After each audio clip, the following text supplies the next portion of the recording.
তোমরা মনে করো সেই দিনটার কথা যখন তুমি ভেবেছিলে যে মাধ্যমিক পরীক্ষার পর ক্লাস 11-এ উঠে অনেক ভালো মতো ভাবে পড়বো, পুরো দিন পড়বো, ক্লাস করবো, ক্লাসের পড়া রিভাইজ করবো, কোয়েশ্চেন প্র্যাকটিস করবো, আর উচ্চ মাধ্যমিকে অনেক ভালো রেজাল্ট করবো।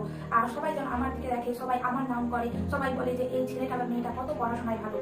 বিশ্বাস করো, আমাদের সবার লাইফের একটা টার্নিং পয়েন্ট হলো ক্লাস 11। ক্লাস 11 এসে মোস্ট অফ দ্য স্টুডেন্ট ফাঁকি মারে, পড়াশোনা করে না। কিন্তু তুমি যদি এই মাত্র 2টা বছর কনসিস্টেন্সি মেনটেন করে আর স্ট্রাগল করে পড়াশোনা করো, তাহলে তোমাকে এইচএস এর পর আর স্ট্রাগল করতেই হবে না। তুমি ইজিলি যে কোনো কম্পিটিটিভ এক্সাম ক্র্যাক করতে পারবে।